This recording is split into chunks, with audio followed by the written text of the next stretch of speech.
चलिए बच्चों, देखिए आज हम कक्षा 12 की इलेक्ट्रिक करंट के लेसन के आगे के टॉपिक को पढ़ेंगे। इससे पहले वाले लेक्चर में आप लोगों ने रेजिस्टेंस के बारे में पढ़ा था, ठीक है। तो उसी पर एक नोट है, वो आप देख लीजिए। पहले आपको एक formula R equal to rho L by A पढ़ाया गया था, ठीक है। एक फार्मूला पढ़ाया गया था R equal to rho L by A. उसी पे आगे एक नोट है, देखिए नोट डाल के उसको आगे कंप्लीट करेंगे। नोट, ठीक है। नोट है आपका, एक समान लंबाई के विभिन्न तारों के लिए, अगर समान लंबाई के विभिन्न तार हैं, एक समान लंबाई के विभिन्न तारों के लिए,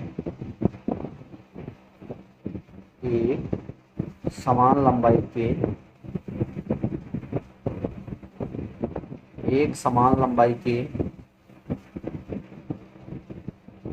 विभिन्न तारों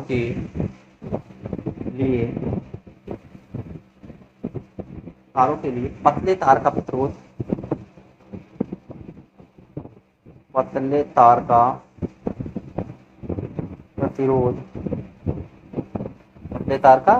प्रतिरोध अधिक होता है,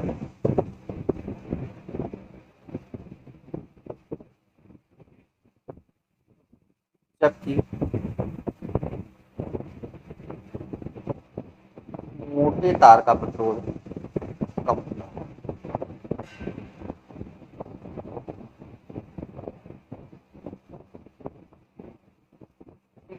एग्जाम्पल के तौर पे मान लो ये तार है, एक तार, ये लंबाई दोनों की क्या है, समान,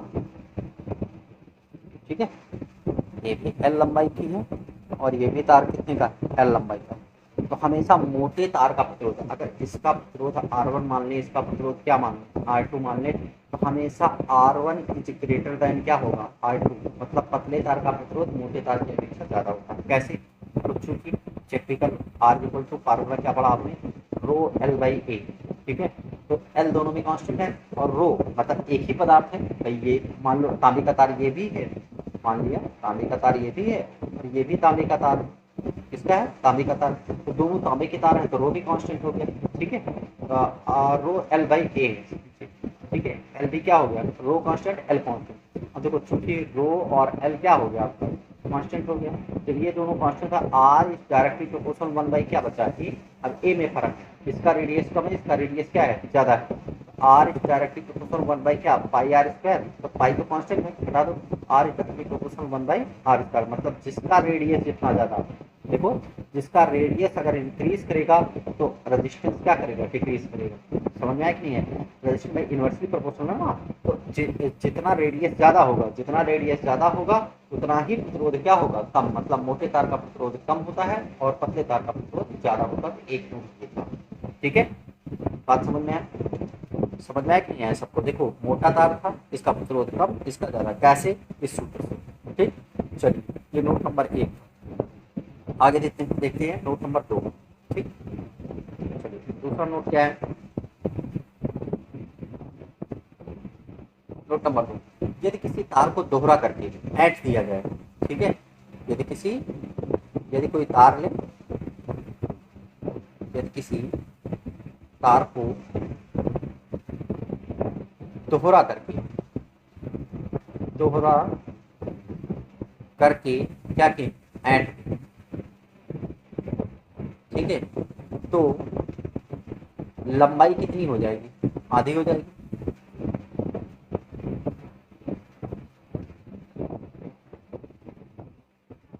और क्षेत्रफल 2 गुना हो जाएगा। क्षेत्रफल क्या हो जाएगा, 2 गुना हो जाएगा। इंपॉर्टेंट कॉन्सेप्ट है, 2 गुना हो जाएगा, न्यूमेरिकल लगाने में काम आएगा। 2 गुना हो जाए, ठीक है। कितना हो जाएगा, 2 गुना। चलिए चेक करिए। देखो अगर R1 बराबर कितना है भाई, सिंपल से, अगर एक तार की लंबाई L1 बराबर कितनी है, L है, ठीक है। L2 बराबर अगर ऐड के आधा कर दिया गया तो L बाई क्या 2 हो जाएगा। और ऐड दिया जाए तो उसका जो क्षेत्रफल है A1 है आपका, A है, तो A2 कितना हो जाएगा आपका, 2 गुना। क्षेत्रफल कितना हो जाएगा आपका, 2 गुना हो जाएगा और ये 2A हो जाएगा, ठीक है। कितना हो जाएगा, 2A, ठीक।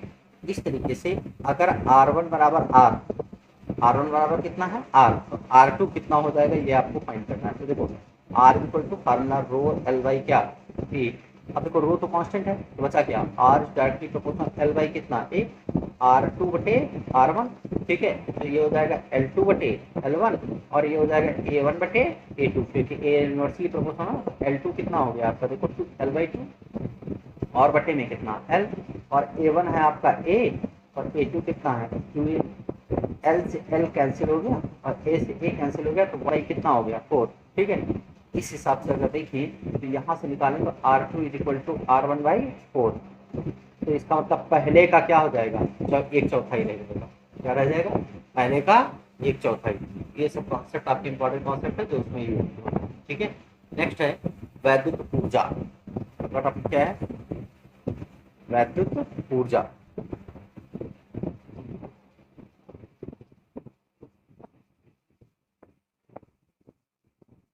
वैद्युत ऊर्जा इलेक्ट्रिकल एनर्जी, क्या लिखेंगे,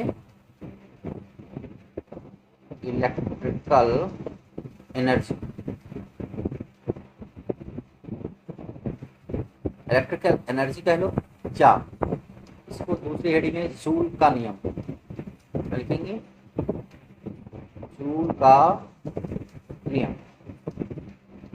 ठीक, जूल का नियम। देखो जब किसी चालक में वैद्युत धारा बहती है, जूल के नियम अनुसार जब किसी चालक में वैद्युत धारा बहती है तो तार में की जो वैद्युत ऊर्जा है वो ऊष्मीय ऊर्जा के रूप में क्या करती है, फ्लो करती है। जूल ने क्या बताया था, देखो नोट्स पिछले लेक्चर की छूट गई थी, आज के लेक्चर में हम नोट्स पीछे सारे जो है वो दे देंगे आपको, ठीक है। सबसे लास्ट देखिए, जब किसी चालक में वैद्युत ऊर्जा बहती है, जैसे मान लो चालक तार है, ठीक है, और जब इसमें वैद्युत ऊर्जा बहेगी, जब भी वैद्युत ऊर्जा बहेगी मतलब इलेक्ट्रिक करंट फ्लो करेगी, तो इसके जिसमें जो है जो वैद्युत ऊर्जा है उसमें तार गर्म हो जाता है, तारा बहती है तो तार क्या होता है, गर्म होता है, तो वैद्युत ऊर्जा किसके रूप में बहती है, उसमें ऊर्जा के रूप में बहती है, ठीक है, बात समझ आए।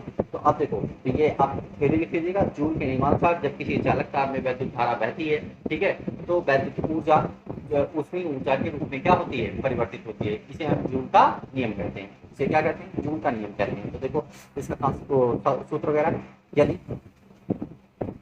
किसी चालक तार में, यदि किसी चालक तार में 3 वोल्ट का, कितने का, 3 वोल्ट का विभवांतर लगाए, विभवांतर लगाने पर, 3 वोल्ट का विभवांतर लगाने पर उसमें प्रवाहित धारा आई हो, उसमें प्रवाहित धारा कितनी हो, आई हो, तो चालक में प्रवाहित आवेश, आवेश Q बराबर क्या हो जाएगा, I इंटू टी हो जाएगा, ठीक। अब चूंकि आपने पढ़ा क्या है, W equal to V into Q, ठीक है, आपने पढ़ा V equal to W by Q, विभव का फार्मूला, यहीं से आपको मिलेगा, V equal to W equal to V into Q, Q की वैल्यू रख लो, तो W equal to V into I into कितना T, ये होता है। अब चूंकि एक फार्मूला ये निकला है आपका, ठीक, चूंकि V बराबर क्या पढ़ा, आई आर, वैल्यू रख लो, W बराबर क्या हो जाएगा आपका, यहाँ से I are into I into T, इस तरीके से W बराबर हो जाएगा आई स्क्वायर आर इंटू टी, ये हो जाएगा। ऐसे एक आध फार्मूला और निकाल सकते हैं, यहाँ से क्या निकलेगा, देखो आप निकाल सकते हैं कि W बराबर,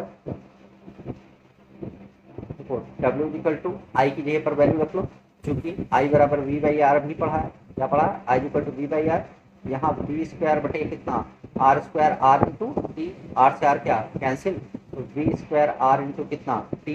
इस तरीके से आप बहुत सारे फार्मूले निकाल के निकाल सकते हैं, ठीक है, बात समझे। उत्पन्न ऊष्मा निकालनी है ना, तो उत्पन्न ऊष्मा यहाँ से निकाल लेते हैं, इसी जूल को जूल का नियम अभी कहाँ निकला, उत्पन्न ऊष्मा निकालनी है ना, अतः चालक तार से उत्पन्न ऊष्मा, अतः चालक तार में उत्पन्न ऊष्मा, ठीक है, क्या हो जाएगी आपकी, देखो उत्पन्न ऊष्मा निकालना, H बराबर W बाई 4.2 कैलोरी, ये है फार्मूला, ठीक है। तक किया गया कार्य, ऊष्मा जो है किया गया कार्य, और 4.2 से अगर डिवाइड कर दें, H इक्वल टू W की वैल्यू यहाँ से कोई भी रख लो, है ना, V I T, अब आवश्यकता अनुसार वैल्यू रख लेंगे 4.2, ठीक है, ये कैलोरी में उत्तर आएगा। अगर 4.2 से डिवाइड नहीं करेंगे तो जूल में। भाई किया गया कार्य ही ऊष्मा के रूप में क्या होता है, उत्पन्न होता है। किया गया कार्य ही जो है ऊष्मा के रूप में उत्पन्न होता है। तो कैलोरी में डिवाइड करने के लिए, आप कैलोरी में बदलने के लिए 4.2 से क्या किया, डिवाइड कर दिया, अदरवाइज ये जूल में होता। ठीक है भाई, कार्य जूल में होता है, इस तरीके से एनर्जी उसमें लिखी जाती है। ठीक, ये हो गया आपका जूल का नियम। ठीक, नेक्स्ट देखो वैद्युत शक्ति। वैद्युत शक्ति,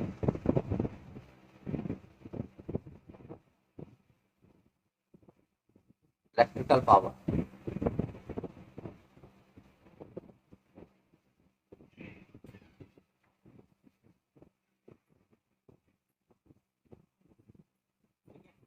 इलेक्ट्रिकल पावर। आगे देखो, फिर किसी वैद्युत परिपथ में ऊर्जा क्षय होने की दर, किसी वैद्युत परिपथ में जैसे कार्य करने की क्षमता, शक्ति की परिभाषा क्या होती है, कार्य करने की क्षमता। P इक्वल टू W/T, ये मैकेनिक्स के लिए होती है। तो आप लिखेंगे किसी वैद्युत परिपथ में ऊर्जा क्षय होने की दर, क्या लिखेंगे इसको, ऊर्जा क्षय। ऊर्जा क्षय किसी वैद्युत परिपथ में प्रति सेकंड जो कार्य किया जाता है, ठीक है, या ऐसे कर सकते हैं, किसी वैद्युत परिपथ में ऊर्जा क्षय होने की दर वैद्युत शक्ति कहलाती है। ठीक है, राइट, दर बटे में समय या प्रति एकांक सेकंड में किया गया कार्य। किसी वैद्युत परिपथ में बैटरी द्वारा प्रति सेकंड में किया गया कार्य, ऐसा बोल सकते हैं।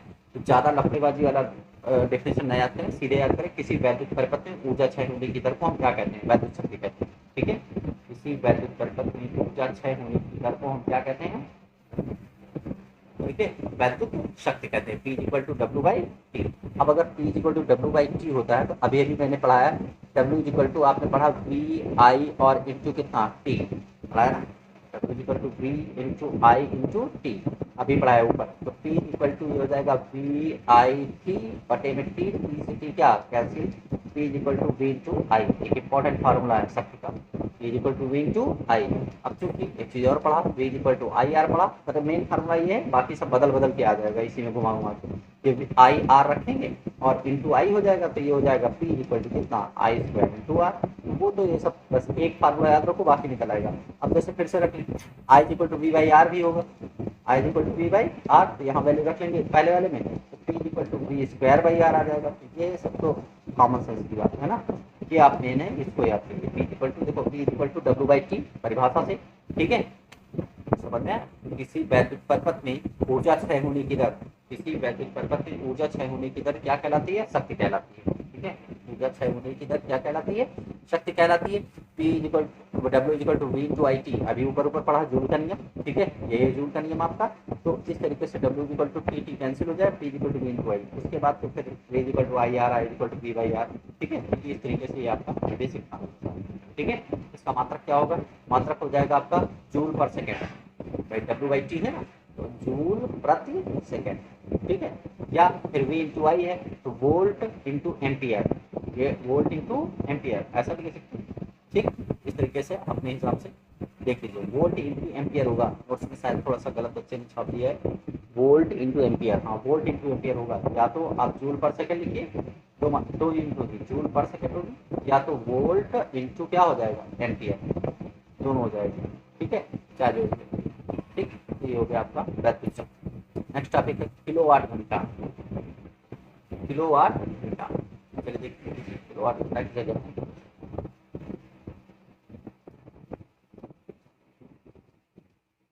किलोवाट घंटा,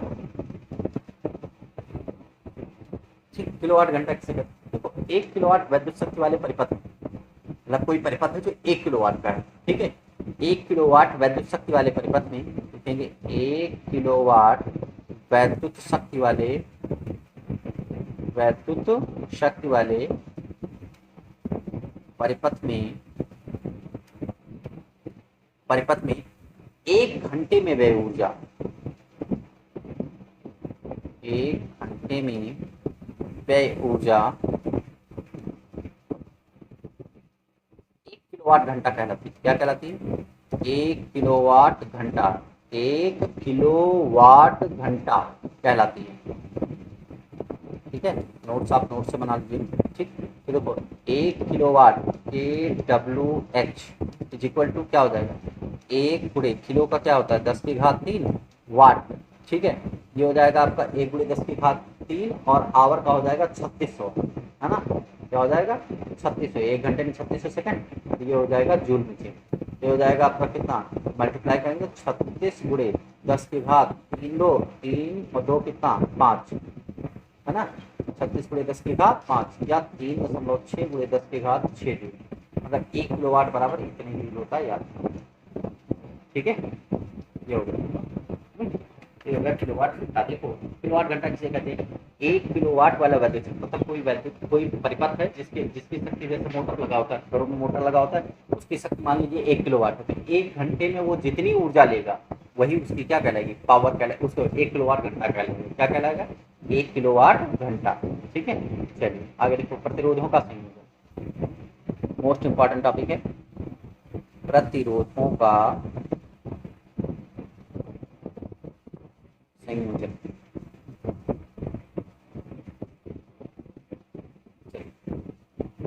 प्रतिरोधों का संयोजन, इसमें पहला संयोजन होगा आपका श्रेणी का, ऐसा का श्रेणी, सीरीज कॉम्बिनेशन। ठीक, देखो श्रेणी क्रम संयोजन कैसे होता है, जब सभी प्रतिरोधों को ऐसे करके हम सीधे सीधे ऐसे जोड़ देते हैं। ठीक है, या ये कह सकते हैं जब सभी प्रतिरोधों में समान धारा प्रवाहित हो तो उसे को कहते हैं हम श्रेणी क्रम संयोजन। मान लिया 3 प्रतिरोध है, का रेजिस्टेंस R1 R2 है और कितना है R3। ठीक है, इसमें करंट अगर फ्लो कराएंगे तो देखो आई करंट इस वाले में भी जाएगी, इसमें भी जाएगी, इसमें भी जाएगी। तो याद रखो सबसे पहले, ठीक है, कि श्रेणी क्रम संयोजन में धारा क्या जाती है, समान जाती है, और विभव सबका अलग अलग होता है, V1 V2 और कितना V3। मतलब प्रतिरोधों के सिरों पर जो विभवांतर होता है वो अलग अलग होता है। ठीक है, लेकिन रेजिस्टेंस वो धारा जो होती है वो क्या होती है, समान होती है, याद रखो। ठीक है, जैसे मैंने आपको बताया था, ठीक है, उसमें जब संधारित्र पढ़ाया गया तो संधारित्र में भी आपको बताया गया कि जो संधारित्र होता है, ठीक है, उसमें श्रेणी जो क्या नाम है, संधारित्र में श्रेणी क्रम में आवेश क्या होता है, बराबर होता है, और विभव अलग अलग होता है। जबकि समांतर क्रम में क्या होता है, विभव बराबर होता है, आवेश अलग अलग होता है। वैसे यहाँ पर श्रेणी क्रम में धारा बराबर होगी, ठीक है, विभव अलग अलग होगा, और समांतर क्रम में धारा अलग अलग होगी, विभव क्या होगा, समान होगा। ठीक है, बात समझ है। और नेट पोटेंशियल, अक्रॉस पोटेंशियल जो है वो कितना लगा है यहाँ पे, V, मतलब V ही बढ़ के V1 V2 V3 में हुआ। बात समझ है। तो क्या लिखेंगे, माना 3 प्रतिरोध R1 R2 व R3 परस्पर श्रेणी क्रम में जुड़े, R1 R2 R3 परस्पर किसमें जुड़े हैं, श्रेणी क्रम में जुड़े हैं। ठीक है, तो इस तरीके से जिनके सिरों पर विभवांतर क्रमशः V1 V2 V3 है, तो V1 बराबर कितना हो जाएगा, बोलो, ये हो जाएगा I तो कांस्टेंट है, तो I R1, और V2 इसी प्रकार से क्या हो जाएगा, I R2, और V3 भी कितना हो जाएगा, I R3। ठीक है, I सब में समान है, तो I1 I2 नहीं लिखा। ठीक है, अतः संयोजन का कुल विभव लिख लो। ये क्या हो जाएगा आपका, V = V1 प्लस कितना V2 प्लस कितना V3, V = IR1 IR2 और IR3। अब जरा यहाँ से I कॉमन कर लो, बचा कितना R1 R2, कितना बचा R3, I को नीचे भेज दो, V/I = R1 R2 और R3। ठीक है, इस हिसाब से अगर देखिए, यहाँ से अगर ध्यान दें तो ये हो जाएगा आपका कितना, ये हो जाएगा आपका V/I क्या पढ़ा, R इक्विवेलेंट पढ़ा। ये हो जाएगा आपका R1 प्लस R2 प्लस कितना R3। V/I R होता है ना, V = IR से। ठीक है, क्योंकि V बराबर क्या पढ़ा IR, तो यहाँ से V/I कितना R, तो R इक्विवेलेंट मतलब नेट प्रतिरोध ये आएगा आपका R1 प्लस R2 प्लस कितना R3। बातें समझ में आई, सबको डेरिवेशन समझ में आया, कुछ नहीं किया गया है, सिंपल सा डेरिवेशन है, देख लीजिए। देखो यहाँ पर ये चित्र बना, माना 3 प्रतिरोध श्रेणी क्रम में R1 R2 R3 जुड़े, ठीक है, इनके सिरों के विभवांतर क्रमशः V1 V2 V3 और इसमें प्रवाहित धारा कितनी है, I है। V1 = IR1, V2 = IR2, V3 = IR3। अतः संयोजन का कुल विभव V = V1 + V2 + V3 जोड़ दिया, V = वैल्यू रख ली, I कॉमन कर लिया, इधर भेज दिया, तो V/I = R इक्विवेलेंट होता है, तो ये लिख दिया। ठीक है, यहाँ से कुछ इंपॉर्टेंट बातें स्टडी करते हैं, चलिए। ठीक है, कुछ इंपॉर्टेंट टॉपिक है जो एक नंबर सवाल में यूज किए जाएंगे। मेरे का देखो, पे अगर ध्यान दें तो पहला नोट लिखें, नोट नंबर 1, ठीक है। जब श्रेणी क्रम संयोजन होता है तो जो उसका तुल्य प्रतिरोध होता है, जो तुल्य प्रतिरोध होता है उस श्रेणी मतलब जो आर इक्विवेलेंट जो होता है, ठीक है, वो सब उससे भी बड़ा होता है जो R1 R2 और R3 में मैक्सिमम होता है। किसमें? R1 R2 और किसमें? R3 में मैक्सिमम जो भी हो, ठीक है। मतलब श्रेणी क्रम में तुल्य प्रतिरोध का मान जो है, श्रेणी क्रम में तुल्य प्रतिरोध का मान उस संयोजन में लगे सबसे बड़े प्रतिरोध से भी क्या होता है? अधिक होता है, ये याद रखिए, ठीक है। जैसे एग्जांपल के तौर पे एग्जांपल उठा लेते हैं, ठीक है। नोट्स में एग्जांपल नहीं है, अगर आपको असुविधा हो रही है नोट्स में एग्जांपल नोट कर सकते हैं जिससे चीजें समझ में आ जाए। मान लो 3 प्रतिरोध है श्रेणी क्रम में, है ना। एक लिखा है 1 ओम, दूसरा लिखा है 2 ओम, तीसरा लिखा है 3 ओम। अगर इसका नेट निकाले R इक्विवेलेंट तो 1 + 2 + कितना 3 बराबर कितना आ जाएगा? 3 2 5 1 6 6 ओम। कितना आ जाएगा आपका? 6 ओम। अब जरा देखो जो R इक्विवेलेंट लगा वो इस परिपथ में, भाई इसका मान अगर R1 मान, ये R1 मान दे दें, इसका नाम R2 दे दें, R3, इस परिपथ में सबसे बड़ा वाला प्रतिरोध कौन सा है? R3 है ना। तो R equivalent is greater than किससे? R3। मतलब श्रेणी क्रम में याद रखिए हमेशा उस संयोजन में लगे सबसे बड़े प्रतिरोध से भी अधिक, सबसे बड़े वाले प्रतिरोध से भी अधिक वैल्यू आएगी R इक्विवेलेंट। बातें समझ में आई हैं? भाई देखो इसमें आपका 1 था, 2 था, 3 था, 1 2 3, 3 ओम सबसे बड़ा है, ठीक है। लेकिन जो नेट निकला वो 3 ओम से भी क्या है? ज्यादा है, ठीक। तो याद रखिए जो नेट प्रतिरोध होता है श्रेणी क्रम में, जो नेट प्रतिरोध होता है वह, जो श्रेणी क्रम में नेट प्रतिरोध होता है वह उस परिपथ में लगे सबसे उच्च प्रतिरोध से भी क्या होता है? अधिक होता है, ठीक है। नोट नंबर 2, नोट नंबर 2, चलिए देखिए नोट नंबर 2। देखो V = IR से, V = क्या हो जाएगा? IR से। अगर I कांस्टेंट है, मैंने बताया अभी भी I क्या है? कांस्टेंट है। तो अगर I कांस्टेंट है तो यहाँ से एक रिजल्ट निकलता है कि V1 अनुपात V2 अनुपात V3 जो है वो R1 अनुपात R2 अनुपात R3 होता है, ठीक है। R1 अनुपात R2 अनुपात कितना होता है? R3। ये हो गया आपका। देखो V = IR से I कांस्टेंट है आपका, V1 अनुपात V2 अनुपात V3 से R1 R2 और R3 आएगा आपका, ठीक है। I कांस्टेंट हो गया तो V डायरेक्टली प्रोपोर्शनल किसके? R के है, इसका मतलब रेशियो सबका बराबर होगा, V1 अनुपात V2 अनुपात V3 तो R1 अनुपात R2 अनुपात, ठीक है। नेक्स्ट संयोजन है आपका समांतर। कौन सा संयोजन?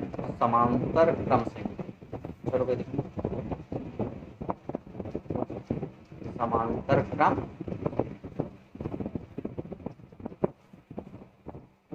पैरेलल कॉम्बिनेशन, ठीक। देखो इसके लिए आपको माना 3 प्रतिरोध हैं जिनके रेजिस्टेंस कौन कौन से हैं? R1, ठीक है, रेजिस्टेंस R1 R2 और कौन से हैं? R3, 3 रेजिस्टेंस हैं, ठीक। मैंने कहा क्या कहा था इसमें? करंट अलग अलग जाएगी लेकिन सबका पोटेंशियल क्या होगा? इक्वल होगा। ये R1 R2 और कौन सा? R2, ठीक है। यहाँ से ऐसे खींच, यहाँ पे बैटरी लग गई है, इसमें करंट फ्लो कर देंगे, ठीक है।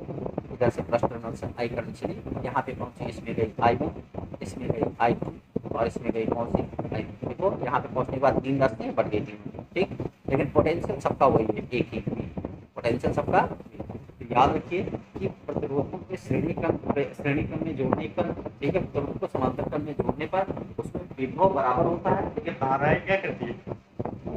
अलग अलग जाती है, ठीक है। धाराएं कैसी जाती हैं? अलग अलग जाती है। समझ में आया? ठीक है, ये हो गया आपका समांतर क्रम संयोजन, ठीक है। अब देखिए जब यहाँ से आप समांतर क्रम संयोजन ऐसे निकाल लिए तो अब देखो आपको पता है लिखेंगे क्या? माना 3 प्रतिरोध R1 R2 R3 परस्पर समांतर क्रम में जुड़े हैं जिनमें धाराएं क्रमशः I1 I2 I3 हैं और विभव सब क्या है? बराबर। I1 = क्या हो जाएगा? V/R1। देखो आपकी V में V1 नहीं लिखा क्योंकि V कांस्टेंट है। इसी प्रकार से I2 बराबर क्या हो जाएगा? V/ कितना? R2 व R3 बराबर क्या हो जाएगा? और सॉरी I3 बराबर हो जाएगा V/ कितना? R3, ठीक है। परिपथ में कुल धारा निकालो, सिंपल सा डेरिवेशन है। परिपथ में कुल धारा अदिश राशि है ना, तो आई नेट इज इक्वल टू या आई इक्विवेलेंट इज इक्वल टू क्या हो जाएगा आपका, ये हो जाएगा आई वन प्लस कितना आई टू प्लस कितना आई थ्री, उसके ऊपर किसका थोड़ा सा, तो देखो यहाँ से आई वन आई नेट दिखा रहे हैं, तो आई वन की वैल्यू कितनी हो जाएगी, V upon R one, V upon R two, V upon R two. ठीक, यहाँ से देखो वी कॉमन कर लेंगे, बचा कितना, one upon R one, one upon R two, one upon R three. ठीक है, तो ये हो गया आई नेट या आई इक्विवेलेंट, कुछ भी कर लो। आई इक्विवेलेंट बराबर क्या हो जाएगा आपका, आई इक्विवेलेंट बराबर वी बटे में वी, ये हो जाएगा one upon R one, one upon कितना आर टू, वन अपान कितना आर टू। ठीक, अब देखो चूंकि V upon V equal to I R, ये पढ़ा है, तो वी तो कांस्टेंट है आपका, वी क्या है कांस्टेंट। यहाँ से देखो आर इक्वल टू हो जाएगा वी अपान आई। ठीक है, तो ये आर इक्विवेलेंट कर लो, आई इक्विवेलेंट कर लो। ठीक है, तो देखो वी अपान आई पढ़ा है ना, तो आपको निकालना क्या, अगर हम ऐसे कर रहे हैं आई इक्विवेलेंट बटे वी, तो वन बाई आर नहीं लिख सकते, तो देखो आई इक्विवेलेंट बटे वी, यहाँ पर देखो one upon R equivalent is equal to one upon R one plus कितना, one upon R two plus कितना, वन अपान आर।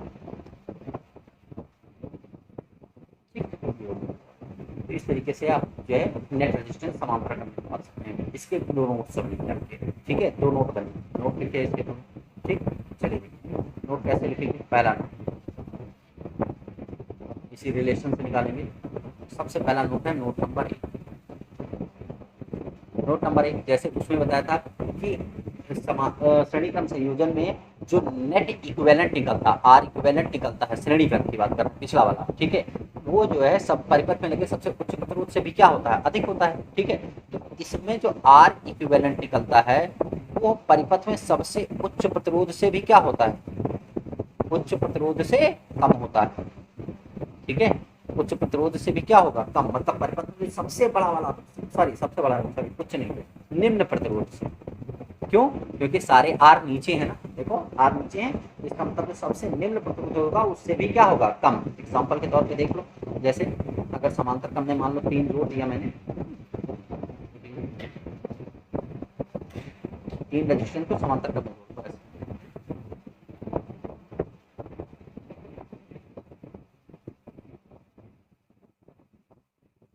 3 रजिस्टेंस है, तो सबको समांतर क्रम में ऐसे। ठीक, इसमें धारा आई वन गई, इसमें आई टू गई, इसमें कौन सी गई, आई टू। ये अगर मान लो इसको मान लिया मैंने 2, 3 और 4, ये मान लिया। ठीक है, या इसको 4, इसको भी 4 कर, क्या कर लो 4। ठीक, तो देखो रजिस्टेंस अगर ऐड करेंगे, ठीक है, 1 अपान आर इक्विवेलेंट निकालेंगे तो क्या निकालेंगे, 1/2, 1/4, 1/4। देखो 1 upon R one, 1 upon R two, 1 upon R three, 4 LCM है सब, 2 दूनी 4 2 है, 2 दूनी 4 2, बाकी सब एक एक। क्लियर है, समझ में आया कि नहीं है। देखो भाई 4 एकम 4 1, 4 एकम 4 1, एलसीएम लेके जोड़ दिया, 2 1 3 कितना 4/4, 4 से 4 1, मतलब आर इक्विवेलेंट भी बराबर 1 आया, 1। अब जरा देखो आर इक्विवेलेंट जो है उस देखो अब इस परिपथ में सबसे छोटा प्रतिरोध कौन सा है, 2 ओम है, सबसे छोटा प्रतिरोध कौन है, 2 ओम। तो इससे भी क्या है, कम। यही बात मैं बताना चाह रहा हूँ। ठीक है, समांतर क्रम में जो आर इक्विवेलेंट निकलता है, मतलब जो नेट रेजिस्टेंस निकलता है, वो उस परिपथ में लगे सबसे छोटे वाले प्रतिरोध से भी क्या होता है, छोटा। जबकि श्रेणी क्रम में क्या होता है, उसमें जो आर इक्विवेलेंट होता है वो सबसे उच्च प्रतिरोध से भी क्या होता है, अधिक होता है, जैसे अभी बताया था। ठीक है, इस तरीके से हो गया आपका कौन सा क्रम संयोजन, समांतर क्रम संयोजन। ये नोट नंबर 1 हो गया। अब नोट नंबर 2, रिलेशन भी फाइंड करना है आपको। ठीक है, नोट नंबर 2 देखो, B equal to I R से, इसको हटा दो। नोट नंबर 2,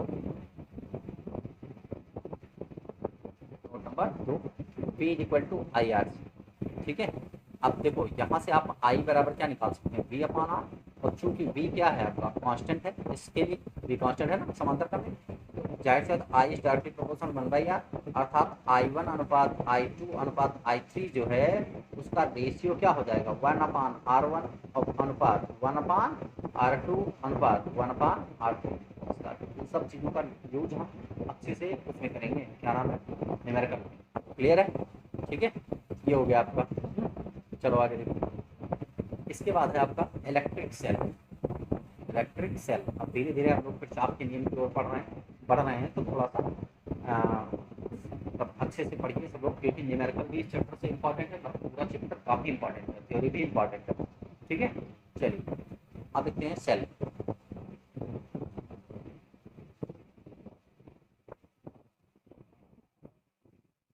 इलेक्ट्रिक सेल, ठीक है, चलो इलेक्ट्रिक सेल।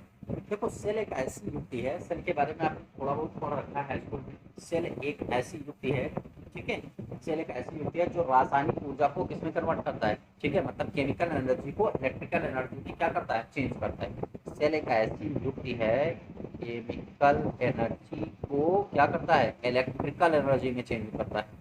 ठीक है, केमिकल एनर्जी को, जैसे बैटरी देख लीजिए, सेल क्या है, बैटरी जो इन्वर्टर बैटरी होती है, टॉर्च की सेल होती है, इन्वर्टर, इन्वर्टर में क्या डाला जाता है, वैद्युत अपघट्य डाला जाता है, तो उसमें केमिकल डाला जाता है ना, ठीक है, और केमिकल डाला जाता है, फिर केमिकल को वो क्या करता है, वही केमिकल जो है वो इलेक्ट्रिकल एनर्जी के रूप में, वैद्युत ऊर्जा के रूप में क्या होती है, हमें मिलती है।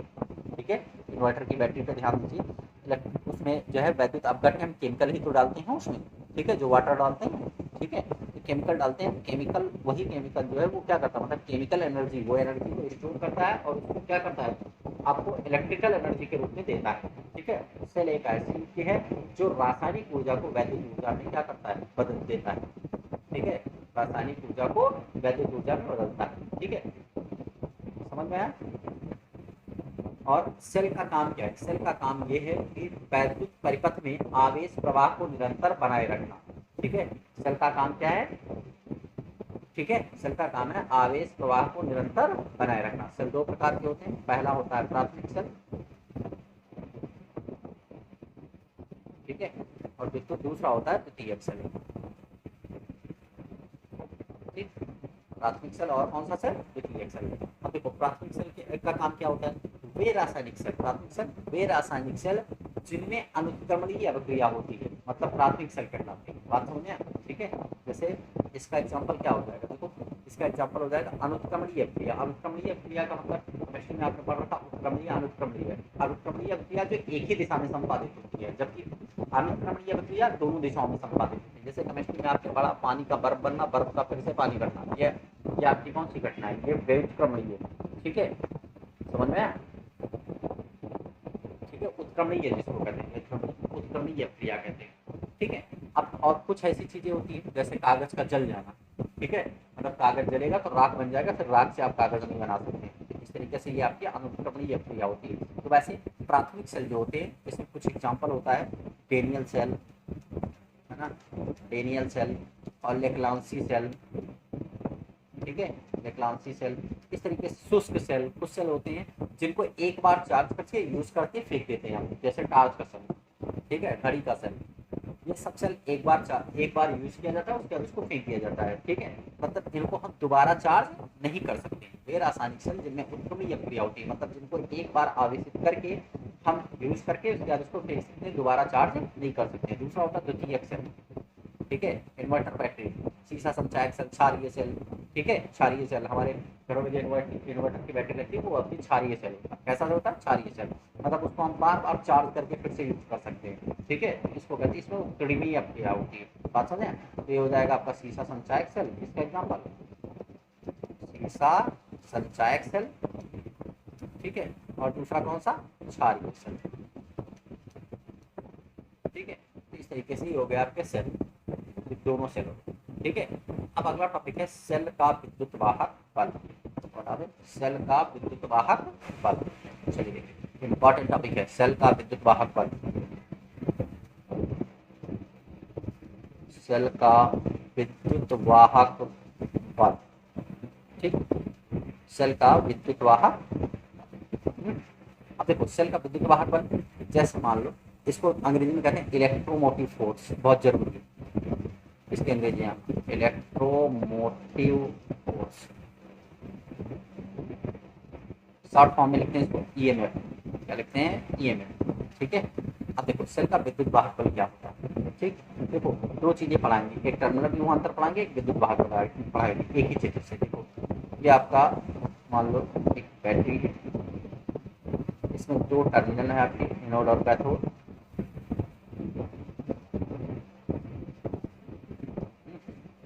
ये आपका प्लस टर्मिनल, ये क्या है माइनस टर्मिनल, यहाँ से अब एकांक आवेश को सेल सहित, जैसे एकांक आवेश यहाँ से उठाए, एकांक आवेश को सेल सहित इस तार से होते हुए पूरे परिपथ में प्रवाहित करने में किया गया कार्य, ठीक है, क्या कहलाएगा, सेल का विद्युत वाहक बल कहलाता है। ठीक है, फार्मूला क्या बनेगा, E equal to W by क्या क्यू। देखो एकांक आवेश को बटे में लिखा ना, एकांक आवेश को सेल सहित पूरे परिपथ में घुमाने में किया गया कार्य, एकांक आवेश को सेल सहित पूरे परिपथ में, मतलब ये सेल के अंदर भी, जैसे मान लो ये यहाँ तक है, ये आपका वो है क्या नाम है, वैद्युत अपघट्य, जो पानी वाटर भरा जाता है। ठीक, एकांक आवेश यहाँ से उठाया, एकांक आवेश की, एकांक आवेश को सेल सहित पूरे परिपथ में घुमाने में किया गया कार्य क्या कहलाता है, सेल का विद्युत वाहक बल कहलाता है। बात हो गया, इसको ई से रिप्रेजेंट करते हैं। ठीक, is equal to W by क्या क्यू, मात्रक क्या हो जाएगा आपका जूल प्रति कूलाम, जूल प्रति कूलाम, या वोल्ट भी होता है, क्या मात्रक होता है वोल्ट।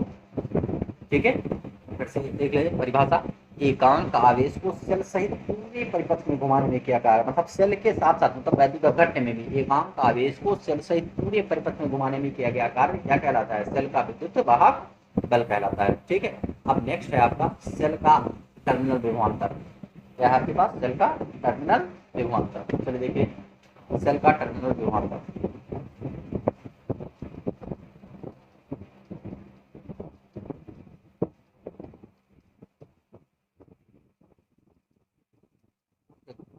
इसी हेडिंग में सेल का टर्मिनल विभवांतर देखो, एकांक आवेश को सेल के एक टर्मिनल से दूसरे टर्मिनल तक प्रवाहित करने में किया गया कार्य जो है वो क्या कहलाता है, सेल का टर्मिनल विभवांतर कहलाता है। समझो, एकांक आवेश को केवल इस टर्मिनल से इस टर्मिनल तक, एकांक आवेश को सेल के एक टर्मिनल से दूसरे टर्मिनल तक, ठीक है, प्रवाहित करने में सेल द्वारा किया गया कार्य सेल का टर्मिनल विभवांतर कहलाता है। इसे टी से रिप्रेजेंट करते हैं, किससे रिप्रेजेंट, इसको ई से रिप्रेजेंट किया कैपिटल, इसको किससे रिप्रेजेंट किया कैपिटल बी से। देखो दोनों में डेफिनेशन में अंतर समझिए। ठीक है, एकांक आवेश को इसकी डेफिनेशन में, एकांक आवेश को सेल सहित पूरे परिपथ में घुमाने में सेल द्वारा किया गया कार्य सेल का क्या कहलाता है, विद्युत वाहक बल कहलाता है। सेल के टर्मिनल विभवांतर के लिए एकांक आवेश को सेल के एक टर्मिनल से दूसरे टर्मिनल तक प्रवाहित करने में किया गया कार्य क्या कहलाता है, सेल का टर्मिनल विभवांतर कहलाता है। बातें समझ में सबको क्लियर हुआ। ठीक है, मतलब छोटा सा अंतर है, इसमें एकांक आवेश को सेल सहित पूरे परिपथ में, इस वाले में सेल सहित एकांक आवेश को सेल के एक टर्मिनल से दूसरे टर्मिनल तक प्रवाहित करने में किया गया कार्य होता है। ठीक है, तो इस तरीके से इसकी डेफिनेशन आपको सबको नोट्स मिल जाएगी, नहीं तो जिसको नोट्स नहीं मिल रही वो आप सुन के डेफिनेशन जो बोल रहे हैं वीडियो को पॉज करके लिख सकते हैं। ठीक, लिखे पूरा डेफिनेशन को टाइम लगेगा। सेल का टर्मिनल विभवांतर हो गया। अब सेल का आंतरिक प्रतिरोध देखो, सेल का आंतरिक प्रतिरोध,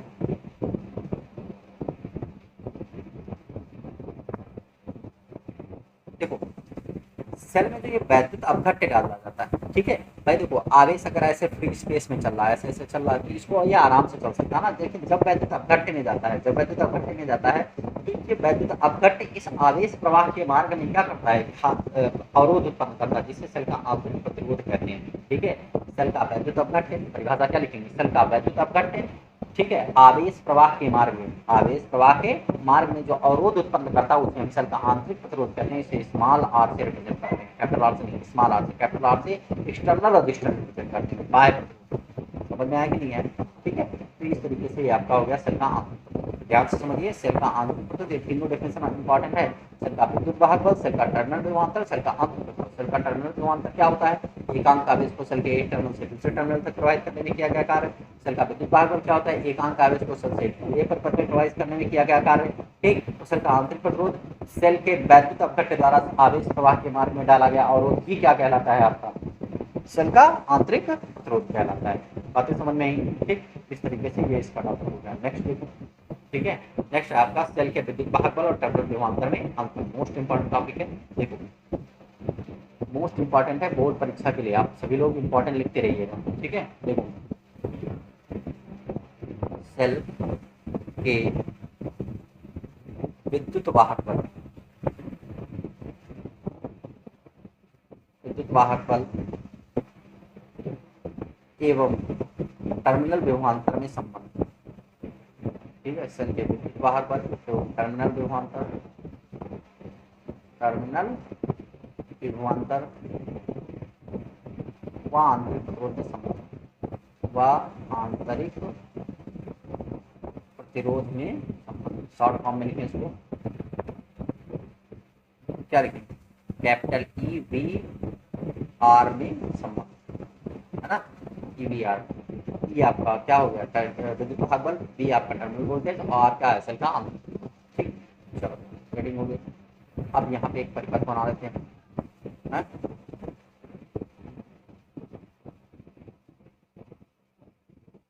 ये सेल है, सेल को रिप्रेजेंट करने का तरीका होता है, ठीक, ऐसे लिखते हैं, ये सेल है। अब देखो ये ई बैटरी का टर्मिनल है, ये बड़ा वाला प्लस होता है, छोटा वाला माइनस होता है, और ये स्मॉल आर सेल का आंतरिक जो वैद्युत अपघट्य वाली बात कर रहा हूँ, ठीक है। अब देखो इसको बाहर मैंने क्या किया, एक कुंजी लगा ली के, इस एक के कुंजी ऑन करने के लिए, बाकी एक रेजिस्टेंस लगा आर, और यहाँ पर एक मीटर लगा है ए, जिसका कोई रेजिस्टेंस नहीं, ठीक है, ये ठीक।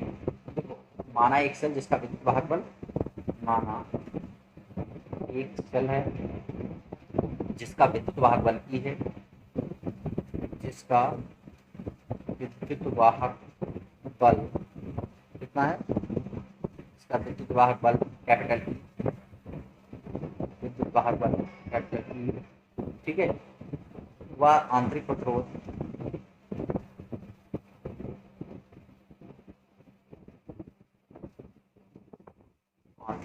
कितना है, स्मॉल आर, ठीक है। तो परिपथ का कुल प्रतिरोध कितना हो जाएगा,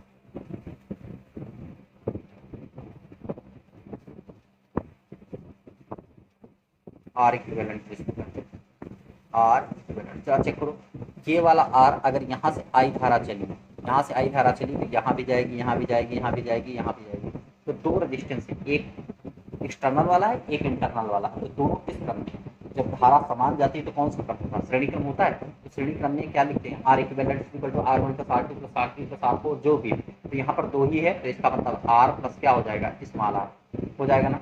परिपथ में धारा ज्ञात करो,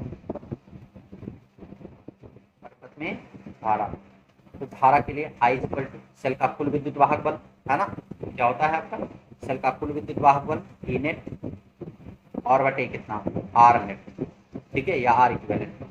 इस तरीके से अगर यहाँ पे वैल्यू रख लेंगे हम, देखो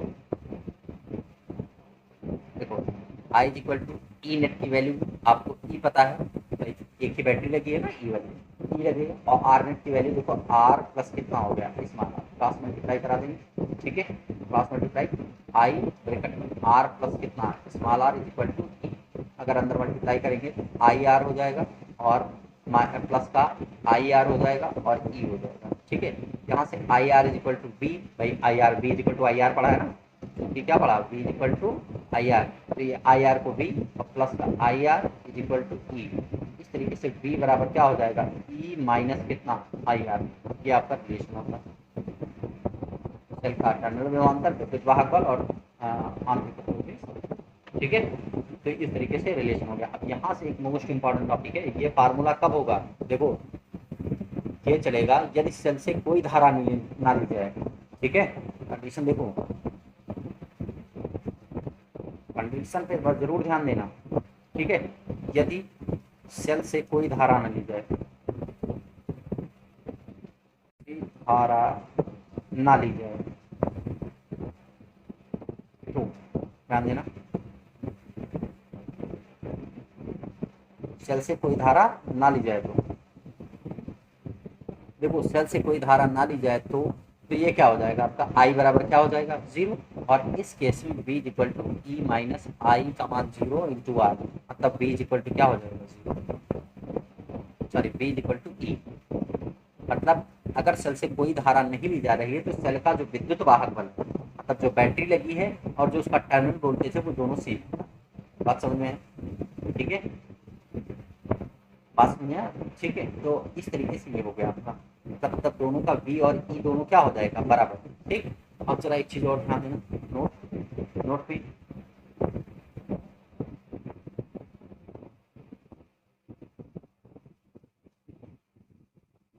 देखो, यहीं पे एक नोट पे ध्यान देना, नोट पहला, यदि बैटरी निरावेशित अर्थात दूसरे शब्दों में कहें, अर्थात धारा ली जा रही है, धारा क्या की जा रही है, ली जा रही है,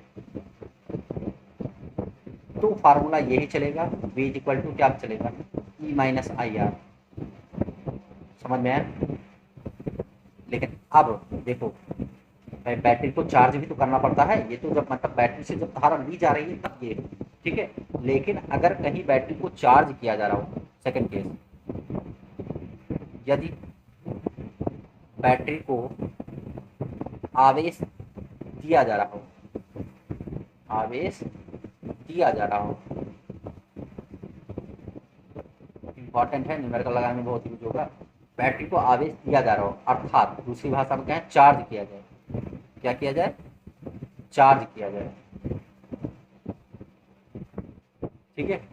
तो फार्मूला क्या क्या हो जाएगा, यही फार्मूला v इक्वल टू ई और माइनस के साथ माइनस का आई आर होगा। क्या हो जाएगा? माइनस का आर, तो v equal to E plus I R हो जाएगा। ठीक, याद रखना, स्मॉल आर है, सॉरी कैपिटल आर लिख गया है यहाँ पे, स्मॉल आर है, ठीक है, सब स्मॉल आर।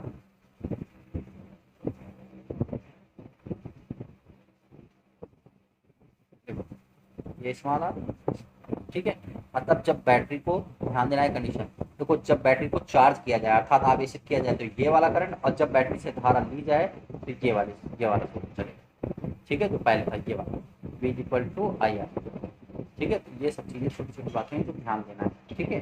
अब सेल का आंतरिक प्रतिरोध याद करना, कैसे याद करेंगे सेल का आंतरिक प्रतिरोध, चलिए वो भी देखते हैं। सेल का आंतरिक प्रतिरोध याद करना, सेल का आंतरिक प्रतिरोध याद करना।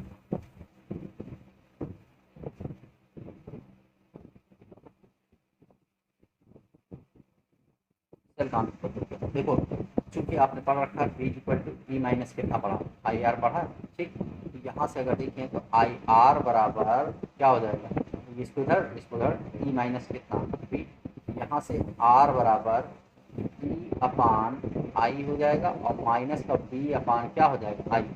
v अपान आई बराबर क्या पढ़ा आपने, आर पढ़ा है कि नहीं पढ़ा, v अपान आई इक्वल क्या पढ़ा है, आर, ओम के नियम से, आर इक्वल टू ई अपान आई और माइनस का कितना, आर, ये सर का आंसर, ठीक है। ई अपान आई माइनस का आर, या और भी हो सकता है, ठीक है। देखो एक रिलेशन और निकल सकता है यहाँ से, ये हो गया आपका। अब देखो आई बराबर भी क्या पढ़ा आपने, आई इक्वल टू, चूंकि आई बराबर क्या पढ़ा, वी बाई आर, पढ़ा कि नहीं पढ़ा, वी बाई क्या, आर। यहाँ वैल्यू रख लेंगे तो आर इक्वल टू, ये रिलेशन ज़्यादा इंपॉर्टेंट जो आप लिखाने जा रहे हैं, वी बाई आर माइनस का आर, ये आर इक्वल टू भिन्न पड़ जाएगी तो आर ई और बटे कितना, वी माइनस का आर। अब देखो स्मॉल आर बराबर आर कॉमन कर लो, ई अपान वी और माइनस का, ये रिलेशन ज़्यादा इंपॉर्टेंट, ठीक, ठीक है। इस तरीके से ये आपका बैटरी है। अब अगला टॉपिक होगा सेलों का संयोजन, सेलों का संयोजन जो कि नेक्स्ट लेक्चर में पढ़ाया जाएगा। तो इतना सभी लोग अच्छे से तैयार करिए, इस पर न्यूमेरिकल लगाइए, ओके। चलिए नोट से सभी लोग अपने नोट देख लीजिए, ठीक है। यहाँ धारा घनत्व से नोट्स जो बाकी हैं वो आप सभी लोग इसमें स्क्रीनशॉट ले लेके बना लीजिए, ठीक है।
बताया गया है कि जहाँ तक नोट्स बनेंगे ऊपर तक, यहाँ तक वीडियो डिजाइन आएगा तक चलो बस यही जो नेक्स्ट लेक्चर में, ठीक है, समझ में आया? चलिए।